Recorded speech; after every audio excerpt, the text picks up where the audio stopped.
mis hermanos, también hay algo importante, porque rápido se me viene a la mente. ¿Qué sería que alguno de ustedes tenga que mudarse por alguna situación, verdad, a otro lugar? Pues el día de hoy la Biblia nos va a ayudar a entender lo que significa los atributos y las marcas que debe tener una verdadera iglesia. Por lo tanto, cuando a usted en algún momento, yo no quisiera que el Señor me los lleve a otro lugar, pero va a haber el caso de que alguien tenga que mudarse por alguna situación, ¿verdad? Pero yo deseo en el corazón de que usted se lleve esta lección para que usted pueda buscar una iglesia donde sea de acuerdo a la Biblia, se considera una iglesia que tiene atributos y marcas de lo que es una iglesia verdadera. Si en algún momento alguna maestra de los niños, los jóvenes, me dice que tienen tiempo con ellos, me avisa y pueden hacerlo, ¿ok? Si es que así lo han decidido. Pero yo el día de hoy quiero que nos enfoquemos en eso. Las marcas y los frutos de lo que, los atributos y las marcas, perdón, de lo que es una verdadera iglesia. ¿Cómo usted identifica que es una verdadera iglesia? ¿Qué debe tener una verdadera iglesia? Bueno, la consulta es en la palabra de Dios. Es a través de la Biblia que podremos ver estas cosas. Porque cuando hablamos de atributos, ¿a qué nos referimos como atributos? Como atributos nos referimos a una cualidad o una característica asignada ya sea a una persona o a una cosa. En este caso a la iglesia, el atributo, por ejemplo, de un soldado. ¿Qué sería el atributo de un soldado? Su lealtad a su país, su lealtad a sus superiores, su lealtad de defender una promesa, de ser parte de ese grupo, ¿verdad? Y tratándose de la iglesia, ¿cuáles son los atributos? ¿Cuáles serían los atributos, las cualidades o las características que debería tener una verdadera iglesia? La Biblia nos menciona, dentro de varias, nos menciona tres que son muy importantes. Primero, la santidad que debe tener la iglesia de Cristo. La santidad como un atributo de la verdadera iglesia. Número dos, debe tener unidad. Debe existir una unidad en una verdadera iglesia. Yo sé que la iglesia está conformada por personas que no somos perfectos, que siempre a veces estamos cambiantes, ¿verdad? Volubles en alguna situación. De repente nos ofende algo que nos dijeron, de repente fue sin querer, pero infinidad de cosas. Pero más allá de eso, debe siempre existir unidad dentro de la iglesia. Entonces tenemos santidad como atributo, unidad y universalidad. ¿Qué quiere decir eso? Que somos una iglesia de Cristo, que pertenecemos como cuerpo a otra iglesia que también es de Jesucristo, que también confiesa su fe en Cristo Jesús. Pueden ser otras denominaciones también que confiesan a Cristo como su Señor y Salvador. Pero quiero que nos enfoquemos en lo que es la santidad. Ya todos sabemos que la santidad no es una característica de algo que es perfecto, ¿verdad? La santidad es lo que nos identifica, que hemos sido separados, que hemos sido llamados por Dios para salir del mundo y estar separados para conformar el reino de Dios. Ese es el paso de santidad de la que nosotros hablamos. También ahora, como somos santos, debemos comportarnos como santos, como separados de Dios. Ya yo no soy esclavo del mundo en cuestión de pecados en el mundo, pero ahora soy siervo de Dios, sirvo al Señor. Y en ese aspecto debemos mantenernos santos.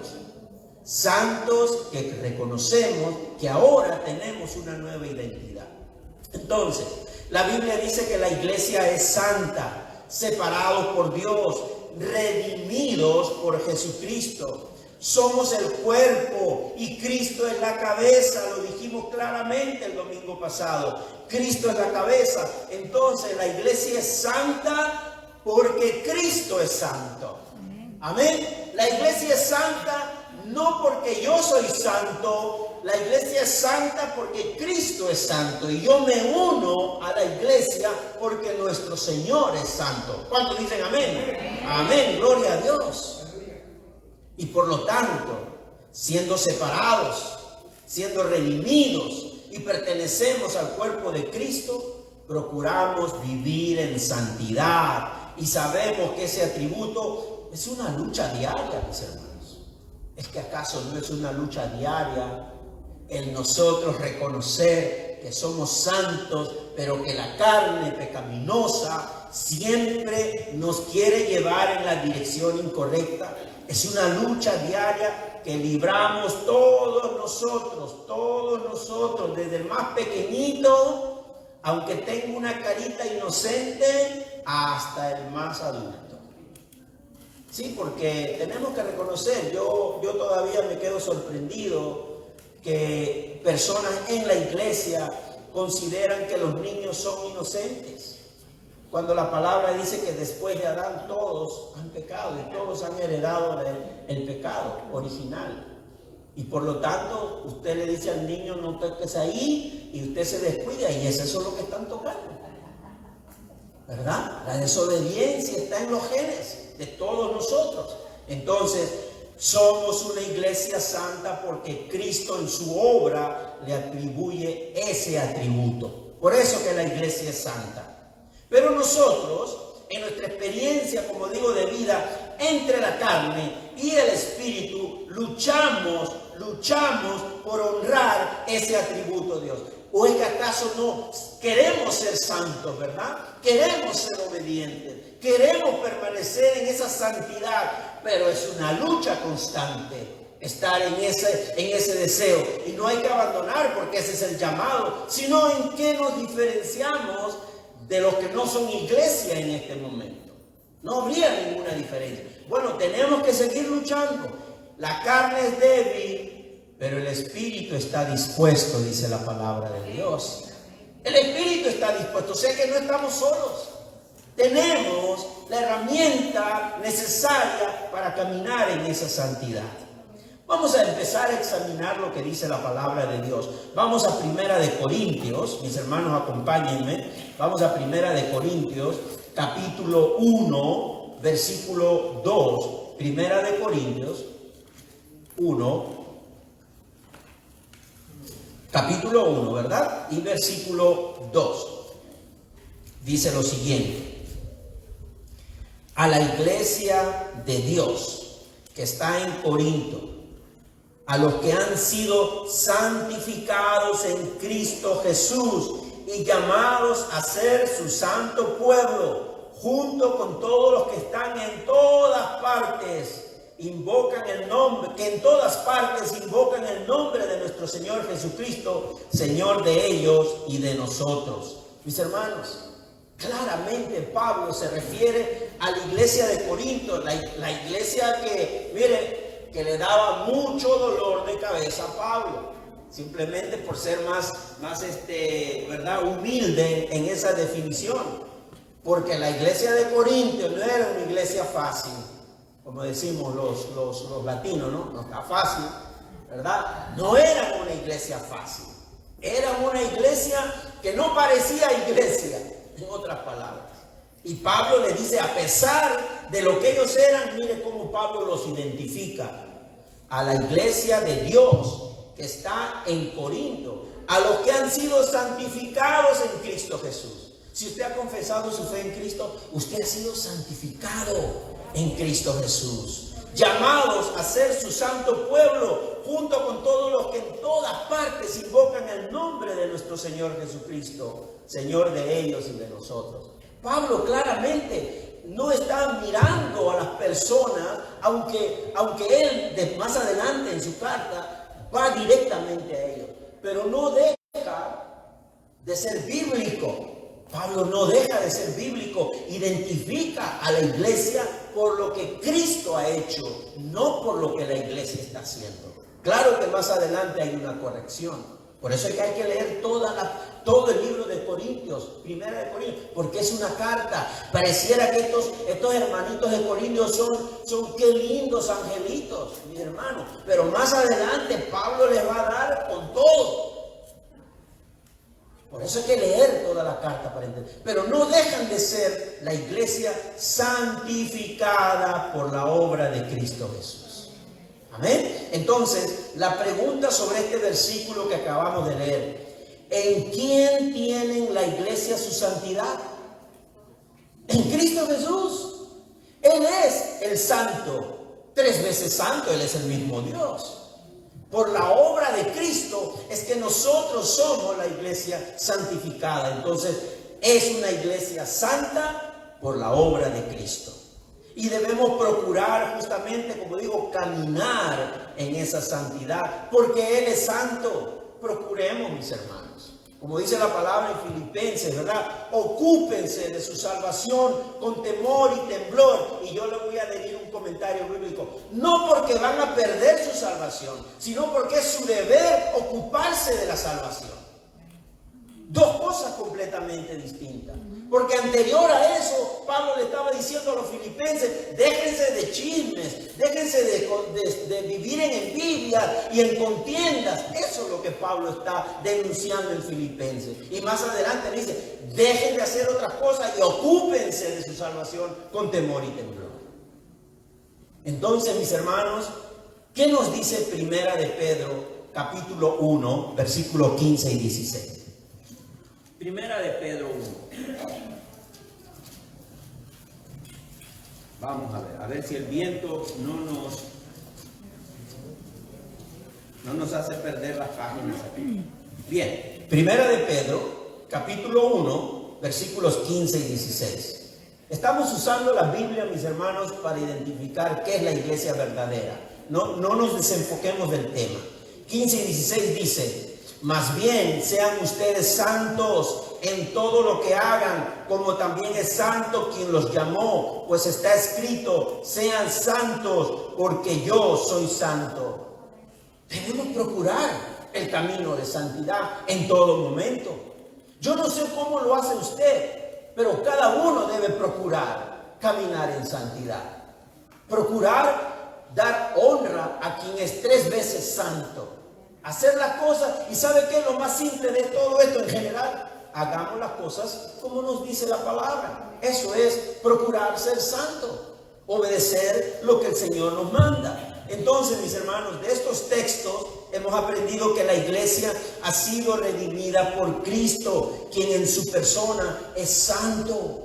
La iglesia tiene ese atributo por estar en Cristo, aún siendo una iglesia, un cuerpo que todavía sigue creciendo en santidad, con la esperanza que la acción de un Cristo vivo a través del Espíritu Santo siga edificándonos, que continúe edificándonos. ¿Qué dice el libro de Efesios? Vamos a Efesios también. Efesios capítulo 4, versículos 15 y 16. Dice lo siguiente: más bien al vivir la verdad con amor, creceremos hasta ser en todo como aquel que es la cabeza, es decir, Cristo. Por su acción todo el cuerpo crece y se edifica en amor, sostenido y ajustado por todos los ligamentos según la actividad propia de cada miembro. Yo estoy leyendo Nueva Versión Internacional. Ya nos hemos dado cuenta que con Reina Valera a veces nos queda un poquito, de repente nos hace falta una explicación con un lenguaje más moderno,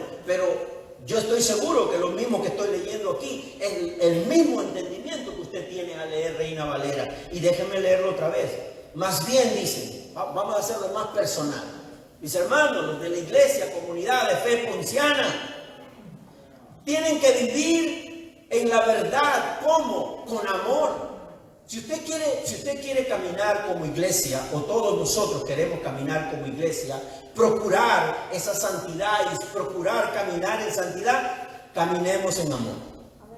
Amémonos los unos con los otros, todos como una sola iglesia. Porque si hay un amor cristiano verdadero entre nosotros, ninguno de nosotros va a procurar el mal de la otra persona por amor a Cristo. Entonces procuremos esa santidad, que cada persona nueva que venga a este lugar pueda ver cómo expresamos el amor de Cristo entre todos nosotros. Esa es la iglesia verdadera. La iglesia verdadera debe tener ese atributo.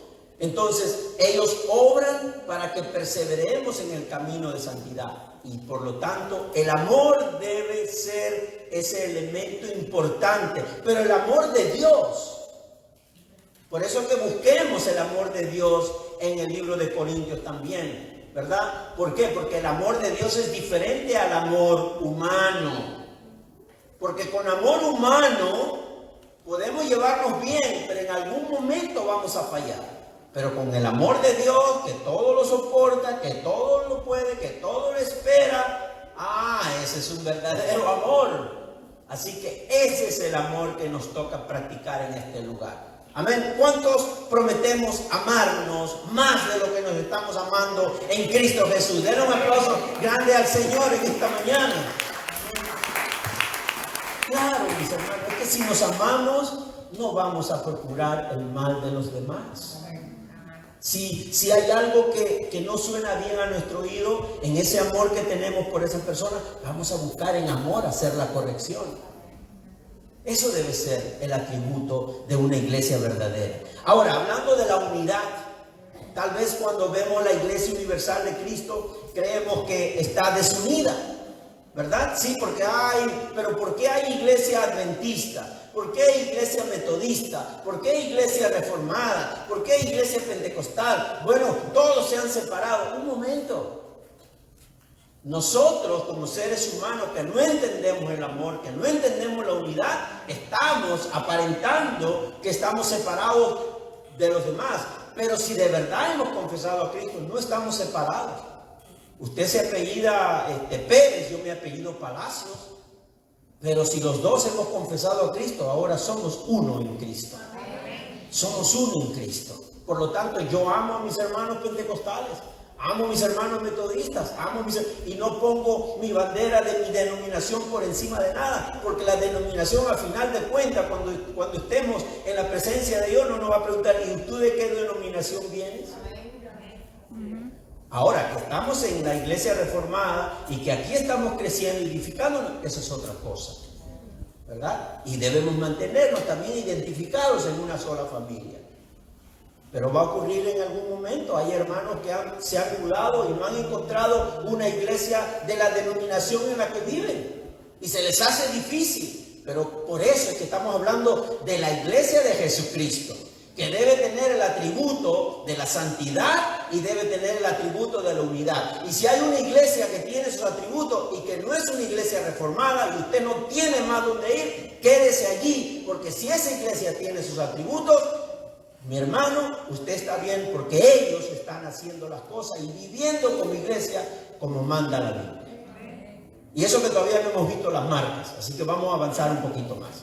Entonces, vemos iglesia evangélica, reformada, bautista, como digo, y otros grupos llamados inclusive hasta iglesia independiente. Por lo tanto, debemos entender que la unidad de la iglesia verdadera no tiene su base en ser una sola denominación o un solo grupo. La unidad únicamente cobra fundamento en Cristo. Solamente en Cristo. Ahora,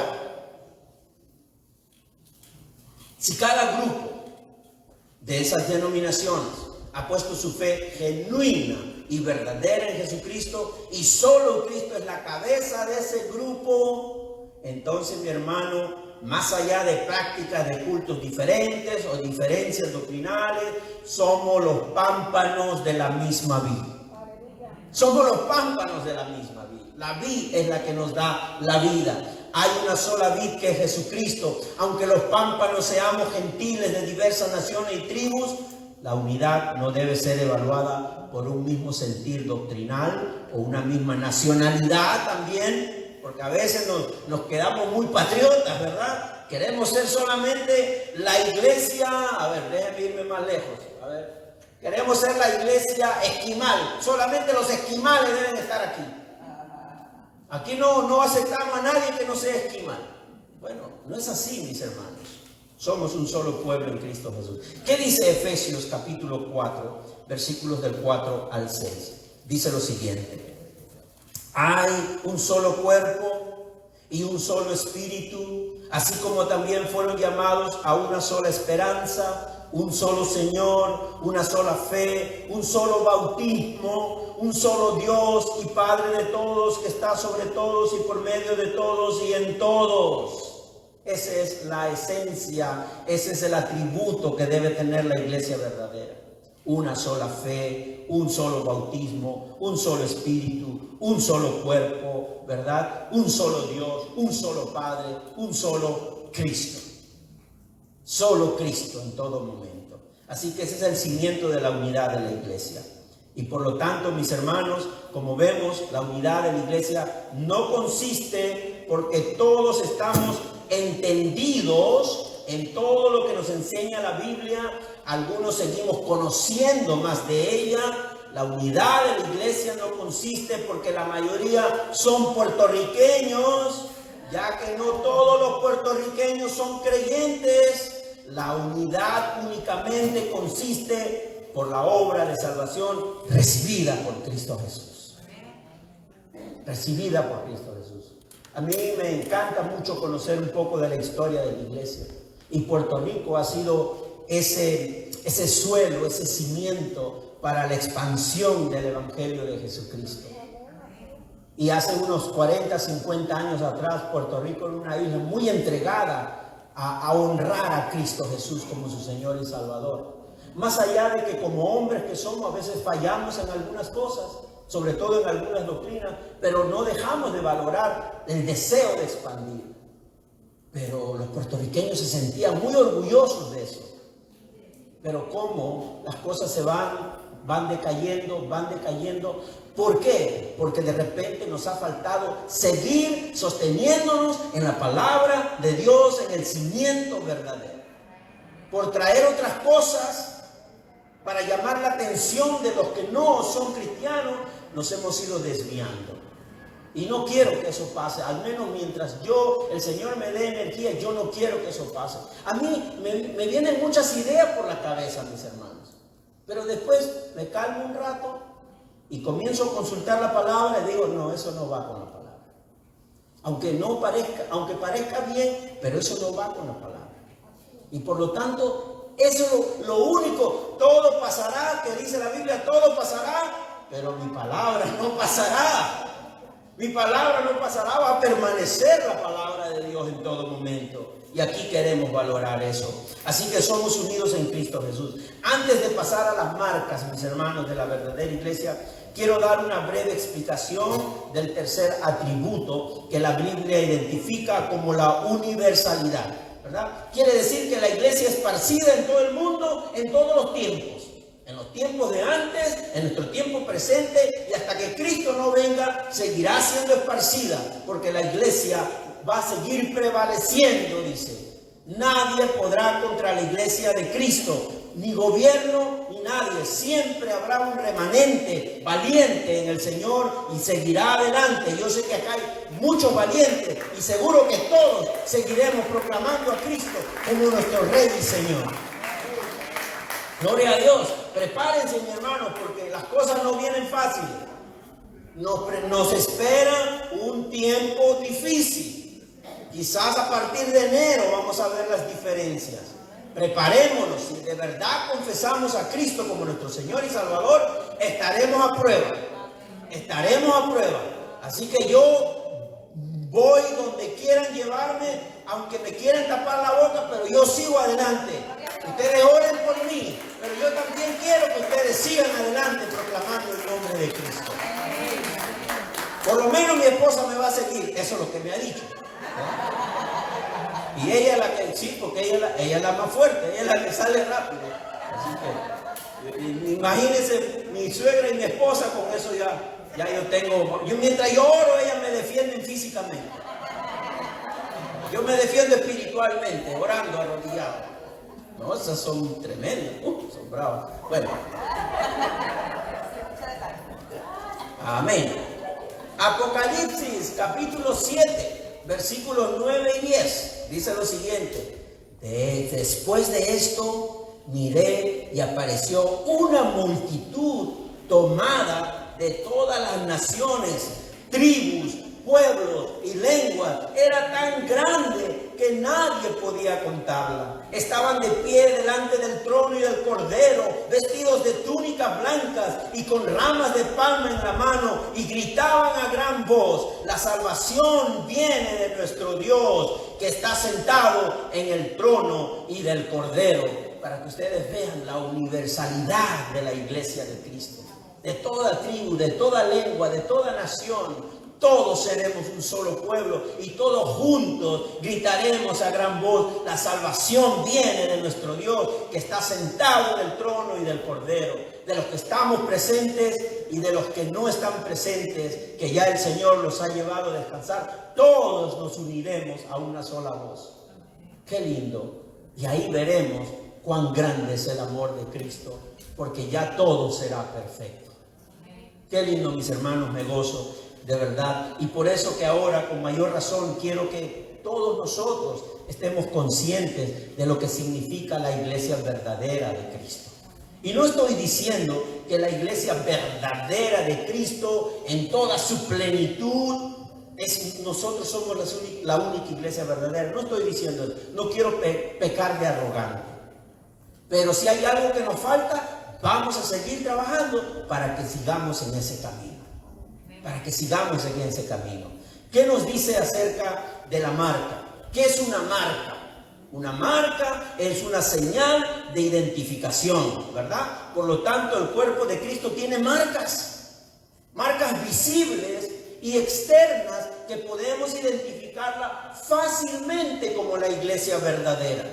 Hoy en día, mis hermanos, hay muchos grupos religiosos que pretenden identificarse como el cuerpo de Cristo.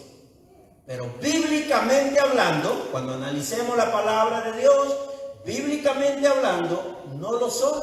Por ejemplo, los mormones. Los mormones no son cristianos. Ellos no honran a Cristo como el Hijo de Dios y el único camino verdadero a la salvación, el único redentor, el Cordero de Dios que quita el pecado del mundo. Los mormones no lo son. Los testigos de Jehová tampoco. Y en el año 2014 salió uno por allí, un grupo por ahí que se llamaba, el líder de ese lugar, de ese grupo se llamaba el Mesías de Siberia y su rebaño.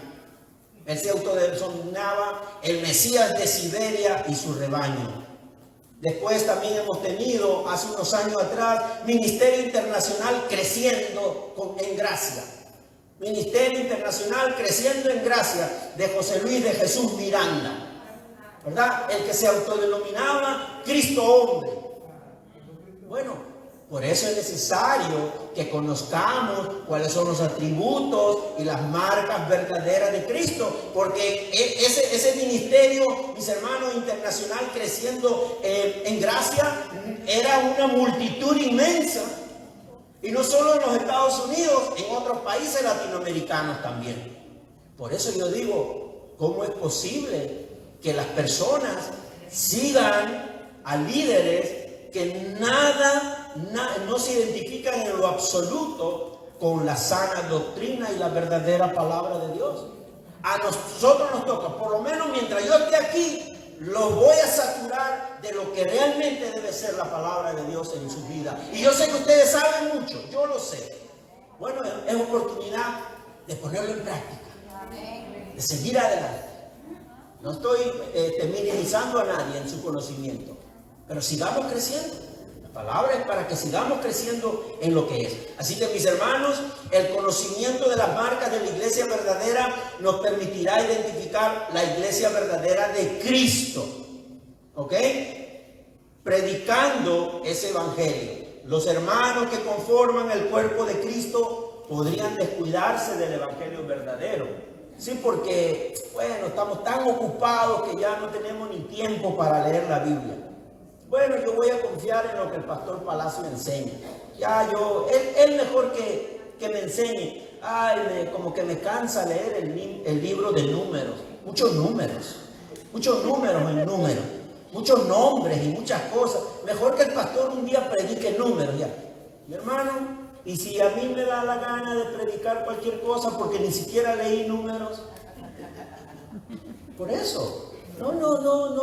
No podemos caer en eso. No podemos caer en eso. Lean, mi hermano, mi hermana, lean. Tomen un tiempo Así como usan mucho tiempo que los edifica en otras cosas, también usen un tiempo de leer la Biblia. Y si no entienden algo, bueno, llámenme, consúltenme y lo platicamos. A mí me encanta conversar con los hermanos. Por eso mismo, pero leamos, sigamos leyendo. Tenemos que estar preparados por todo lo que viene. Entonces, ¿qué nos dice Gálatas, por ejemplo, el capítulo 1? Gálatas, capítulo 1. Eso es tremendo, porque Pablo le está hablando a los cristianos de Ponciano, a los de Gálatas, ¿verdad? ¿Qué les dice a los de Gálatas? Capítulo 1, versículo 6, del 6 hacia adelante. Miren lo que dice Nueva Versión Internacional, porque Nueva Versión lo hace más suave. Creo que Reina Valera está directo, muy frontal, ¿verdad? Dice, me asombra que tan pronto estén dejando ustedes, Gálatas capítulo 1, versículo 6. Me asombra que tan pronto estén dejando ustedes a quien los llamó por la gracia de Cristo. Me asombra que ustedes se estén apartando de la verdadera fe, de la verdadera palabra, para pasarse, dice, a otro evangelio, como si hubieran varios evangelios. El único evangelio es el de Cristo. No hay otro evangelio. Si por ahí dicen este es otro evangelio, eso es un inventado ya. No es que haya otro evangelio, dice Pablo, sino que ciertos individuos están sembrando confusión entre ustedes y quieren tergiversar el evangelio de Cristo. Pero aún, si alguno de nosotros o un ángel del cielo les predicara un evangelio distinto del que le hemos predicado, que caiga bajo maldición. Anatema, dice el Reina Valera, ¿verdad? Como ya hemos dicho, ahora lo repito, si alguien les anda predicando un evangelio distinto que el que recibieron, que caiga bajo maldición. Mire que Pablo se está poniendo al frente. Si yo estoy predicando un evangelio falso, que caiga maldición sobre mí en este momento, diría Pablo. Pablo se atreve a retar a Dios porque él está seguro en el Espíritu de Dios que él está predicando lo correcto. Mi hermano, el versículo 10. ¿Qué busco? Dice Pablo. ¿Qué busco con esto? ¿Ganarme la aprobación humana o la de Dios? Bueno, mis hermanos, yo los amo mucho a ustedes. Se los digo de todo corazón. Pero yo prefiero irme a la cama a descansar sabiendo que he hecho lo correcto.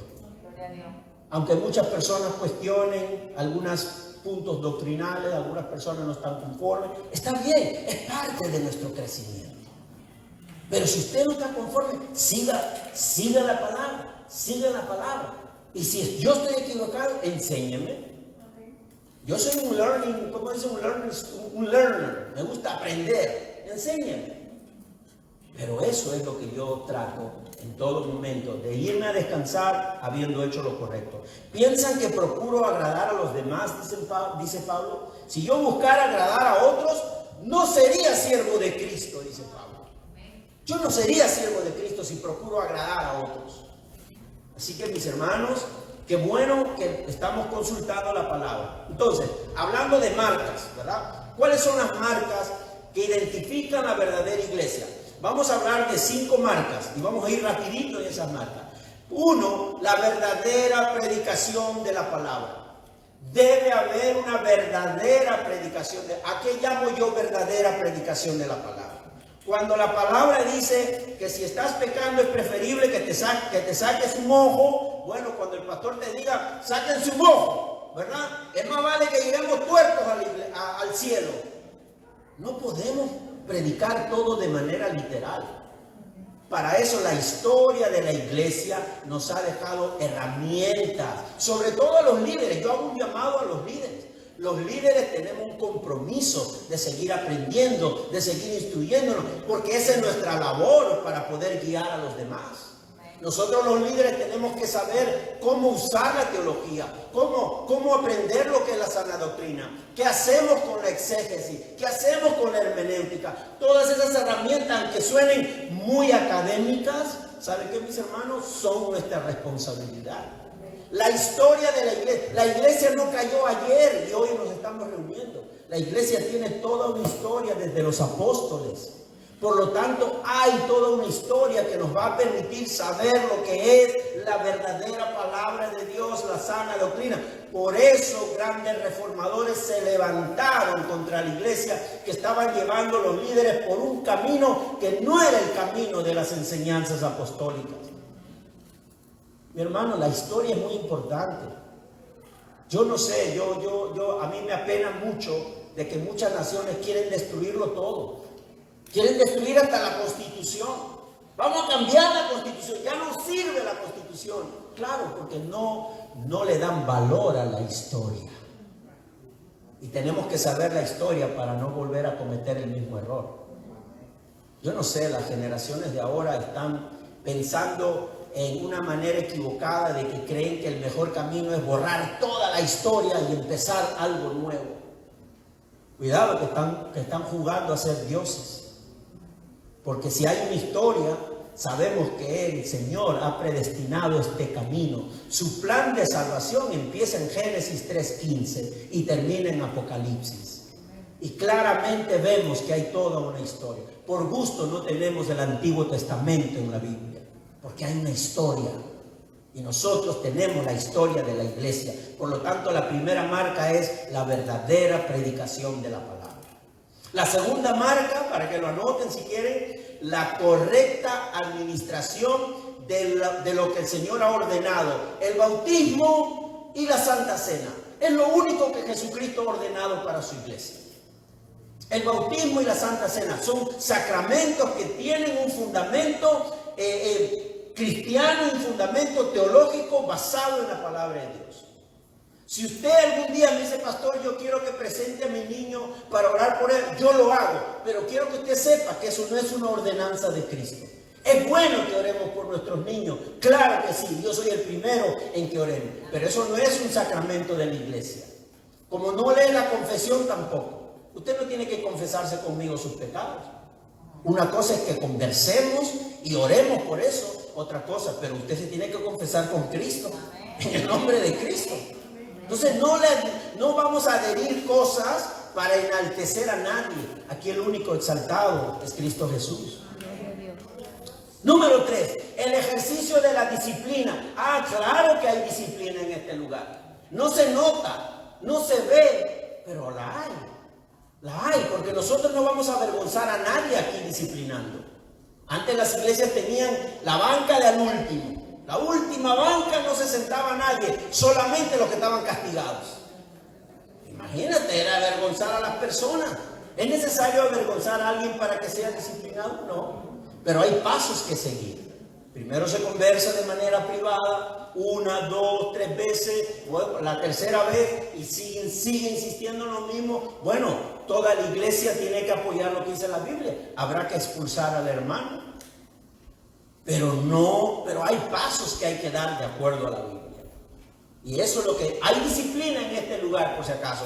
Y yo soy el primero en recibir la disciplina. Si alguien me quiere disciplinar, hágalo con toda confianza. Se lo digo de verdad, hágalo con toda confianza. Porque yo también no me puedo sentir el que hago todo correcto todo el tiempo. Bueno, en casa se encargan de disciplinarme todos los días, cada rato. Pero usted también tiene que hacerlo si es que ve algo que yo estoy haciendo mal. Un día me disciplinó un hermano de aquí de la iglesia y yo lo acepté con toda humildad. Y gracias a Dios. Y me di cuenta que eso no estaba bien lo que estaba haciendo. ¿Por qué? Si somos el cuerpo de Cristo, todos tenemos que tener esa humildad de aceptar cuando se nos disciplina. La evangelización no puede faltar. Y ahí estamos fallando. En la evangelización estamos fallando. Por lo tanto, esta iglesia tiene que mejorar en esa área de evangelización. Por favor, mis hermanos, ayúdenme. Vamos a poner adelante lo que es la evangelización. Ministerio de la misericordia es otra marca. Sería la número 5, ministerio de la misericordia. ¿Qué quiere decir eso? Los diáconos. Ya hemos tenido una clase preciosa con los diáconos. Una clase muy linda. Nos hemos gozado de saber lo que la Biblia nos enseña sobre el ministerio de misericordia de los diáconos. Así que los diáconos van a estar pendientes en todo momento de todo lo que se mueve dentro de la iglesia, dentro de la familia de Dios. Bueno, vamos rapidito, mis hermanos, entonces, con el primer punto, la verdadera predicación de la palabra. Queremos decir que la iglesia, el cuerpo de Cristo, en todo lo que sea posible, trata de predicar y enseñar la Biblia en la pureza de la doctrina. Predicamos la Biblia. Predicamos la Biblia. La Biblia es nuestra regla. La Biblia es nuestra medida. Nuestra doctrina no debe ser humana. Ahora hay muchas equivocaciones. Sí, pero por ahí hay una doctrina que esa la escribió un hombre. Mi hermano, mi hermana, por supuesto que tiene que haber sido escrita por un hombre. Pero mientras sea una doctrina, o sea, una enseñanza, porque eso es lo que es doctrina, enseñar. Mientras sea tomado desde la base de la palabra de Dios, en todo su contexto, del principio al fin, en el tema central, entonces yo puedo certificar que es sana doctrina, porque su base es la palabra de Dios. Por lo tanto, mis hermanos, ante la pregunta, por ejemplo, ¿cómo Dios puede ser uno en tres? La Santa Trinidad. ¿Cómo Dios puede ser uno, pero a la misma vez tres? Bueno, hay una doctrina que se llama la doctrina de la Santa Trinidad que nos da esa respuesta, porque es una doctrina que está resumida en muchos pasajes bíblicos desde el Antiguo hasta el Nuevo Testamento. Por eso existe la doctrina. Ahora, si usted se hace pregunta, pastor, ¿yo por qué todavía se manifiesta la naturaleza pecaminosa si dicen que Jesús ya me ha limpiado de todos mis pecados? Bueno, para eso existe la doctrina de la justificación, que nos va a decir que hemos sido ya justificados por Cristo, ya no debemos nada. Pero la naturaleza pecaminosa no va a morir en su totalidad hasta que Cristo vuelva. Hasta que Cristo vuelva. Pero nos toca a nosotros ir aniquilándola poco a poco. Poco a poco. Yo sé que usted no soporta algunos insectos. Bueno, ¿por qué no se imagina que su pecado es un insecto? Y usted procura, no lo soporta, ¿verdad? Hasta se corre. ¡Ay, no! Bueno, su pecado es un insecto. Trátelo como un insecto que usted no soporta. Irá aniquilándolo poco a poco. Bueno, yo espero que el domingo que venga no lo encuentre a todos con matamosca en la mano, ¿verdad? No, así no va a matar usted su pecado. Usted ore para que su pecado cada vez sea menor, sobre todo los pecados que nos tienen atados. Usted conoce el suyo, yo conozco el mío. Por lo tanto, en la gracia de Dios, en el amor de Dios, hoy me dice el Señor que yo debo seguir creciendo en santidad. Debo seguir creciendo en santidad. Así que, mis hermanos, si bien la teología nos habla de Dios desde la fuente bíblica, ¿qué son las doctrinas? Las doctrinas nos están enseñando, son enseñanzas que se corresponden a la voluntad de Dios. Eso es. Mientras que usted, al leer la palabra de Dios, usted está haciendo teología, porque está estudiando a Dios. Pero dentro de ese estudio de Dios hay muchos fundamentos a la cual llamamos doctrina. ¿Qué dice 2 de Timoteo, capítulo 4? Versículos del 1 al 5. Segunda de Timoteo. Aquí lo voy a encontrar rapidísimo. Oh, Timoteo, ¿dónde te metiste? Aquí estás. Segunda de Timoteo, capítulo 4, del 1 al 5. Mire lo que dice la palabra. En presencia de Dios y de Cristo Jesús, que ha de venir en su reino y que juzgará a los vivos y a los muertos, te doy este solemne encargo. Para todos los líderes de las iglesias, hay un encargo que el Señor les está dando. Predica la palabra, persiste en hacerlo, sea o no sea oportuno, corrige, reprende y anima con mucha paciencia, sin dejar de enseñar. Porque llegará el tiempo en que no van a tolerar la sana doctrina, sino que llevados por sus propios deseos se rodearán de maestros que les digan las novelerías que quieren oír. Dejarán de escuchar la verdad y se volverán a los mitos. Tú, por el contrario, sé prudente en todas las circunstancias, soporta los sufrimientos, dedícate a la evangelización, cumple con los deberes de tu ministerio. Ese es el encargo que tenemos los líderes. Y yo sé que aquí hay varios. Ese es el encargo que el Señor nos da. No soportan, dice, va a haber un momento que las personas ya no soportan que se les diga que son pecadores. No, ellos quieren escuchar que se les diga que hay una nueva revelación, que el Señor mañana te va a dar una casa nueva, un carro nuevo, una esposa nueva. Uy, se alegra más todavía. Sí, tienen su esposa, pero están esperando que el profeta le diga, el Señor te va a dar una esposa nueva. Es que quieren que se les coma el oído, ¿no? Les pica el oído por escuchar esas cosas. Pero cuando la palabra le dice, tú eres un pecador, arrepiéntete. Tu pecado te condena, eso no quieren escuchar. Se van rápido de la iglesia. Hermano, están en la búsqueda de mensajes triviales. Hay que entretenerlos con buenos chistes y con buena fábula. Yo sé que hay que tener un momento de verdad, de broma, es bueno. Pero ¿a qué hora me enseñan la palabra de Dios? ¿A qué hora me predican de la Biblia? Si hay personas que ni la Biblia la tienen, ni siquiera en el teléfono tampoco. Porque yo no tengo problema en eso del teléfono, con tal que usted no se distraiga. Pero ni siquiera en el teléfono. Ya vienen nomás esperando aquí, oren mis hermanos para que el Espíritu me dé revelación. ¿Y a qué hora es la palabra de Dios? Si aquí está la revelación de Dios. Mi Biblia, yo siempre digo así, mi Biblia tiene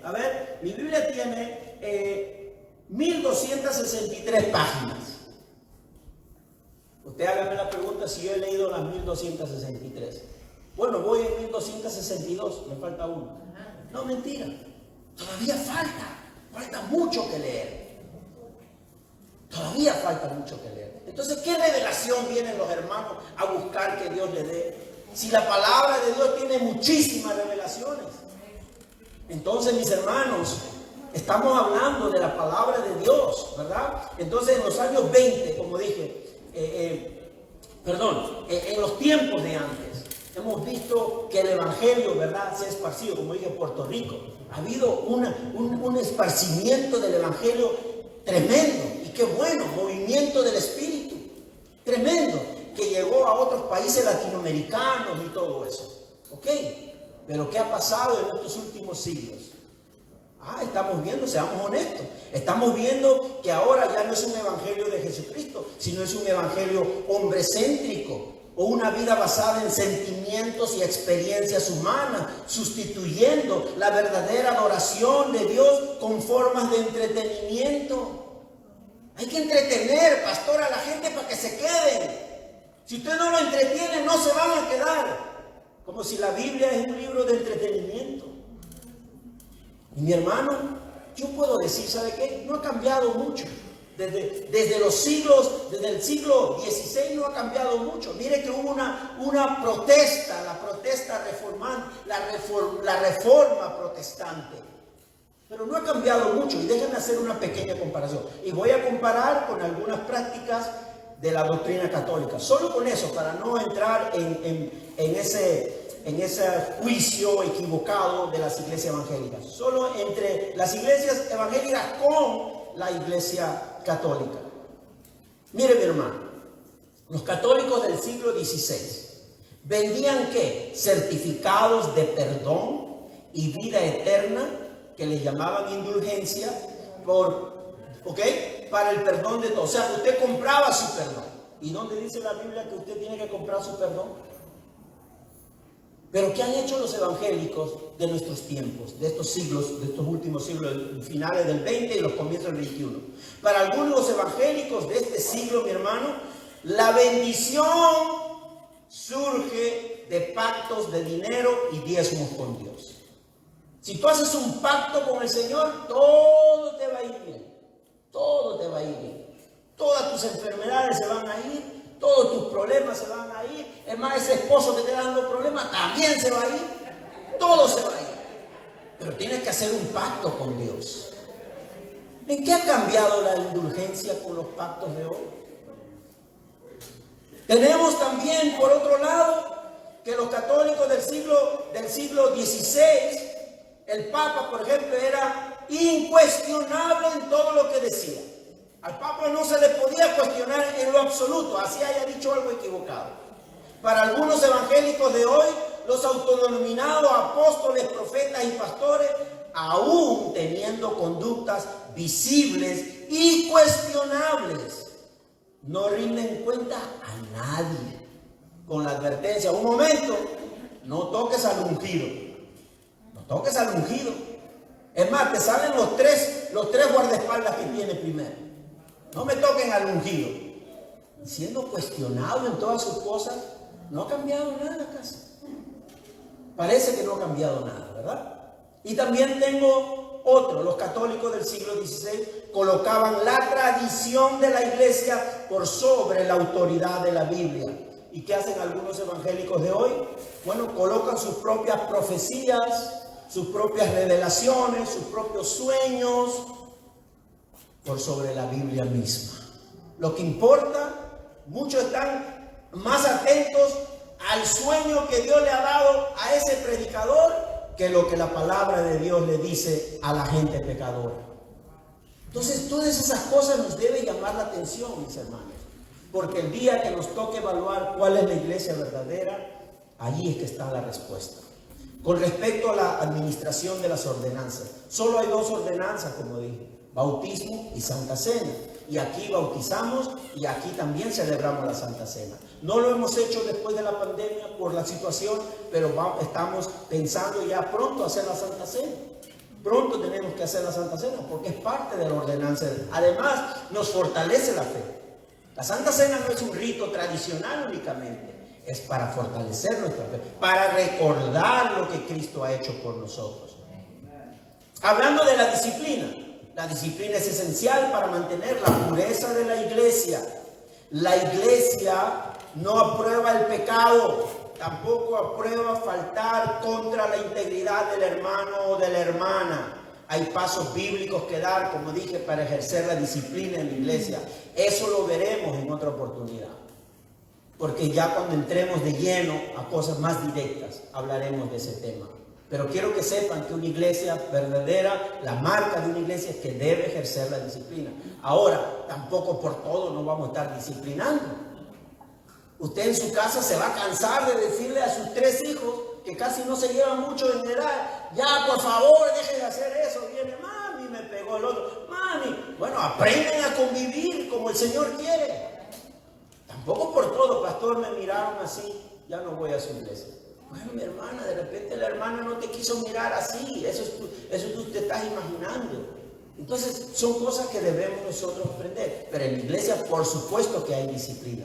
La otra marca es la evangelización. Como dije, estamos flojos en eso y tenemos que avanzar. Ahora vamos a ver cómo se mueven también las cosas, porque imagínate, aquí para todo hay que pedir permiso. Para todo hay que pedir permiso. Bueno, tenemos que someternos también a las autoridades, ¿verdad? Y la otra marca es el ministerio y la misericordia. Y ya con eso quiero terminar. La iglesia tiene el deber de mostrar el amor de Cristo a sus miembros y al mundo. En muchas formas se puede cumplir este deber ayudando a los necesitados, visitando a los presos, consolando a los enfermos. ¿Qué dice Hechos capítulo 6, versículo del 1 al 4? Hechos capítulo 6 del 1 al 4 dice: en aquellos días, al aumentar el número de los discípulos, se quejaron los judíos de habla griega contra los de habla aramea de que sus viudas eran desatendidas en la distribución diaria de los alimentos. Así que los 12 reunieron a toda la comunidad de discípulos y les dijeron: no está bien que nosotros los apóstoles descuidemos el ministerio de la palabra para servir a las mesas. Hermanos, escojan entre ustedes a 7 hombres de buena reputación, llenos del espíritu y de sabiduría, para encargarles esta responsabilidad. Y así vemos que hay una vida de iglesia, donde los que están llamados, en este caso los ancianos, tienen que preocuparse, dedicarse, seguir creciendo en la palabra para poder guiar a los demás en la manera espiritual. Los diáconos se encargan de las necesidades. En este caso sería como lo que están diciendo aquí, el ministerio de la misericordia. ¿Quién cuida de las viudas? Por supuesto que las viudas en el tiempo de los apóstoles, las viudas eran hermanas en Cristo que tenían que ser atendidas porque ni el gobierno las atendía. Porque según ellos eran personas de tercera categoría, porque así eran consideradas las viudas de aquel tiempo. No tenían un hombre que las represente. Bueno, la iglesia tenía que hacer esa obra. Pero por eso digo, el pastor no lo puede hacer todo. quizá el pastor en el tiempo de plantación, pero ahora yo sé que el Señor ha dado dones a todos ustedes y todos contribuimos para seguir creciendo en este precioso cuerpo de Cristo.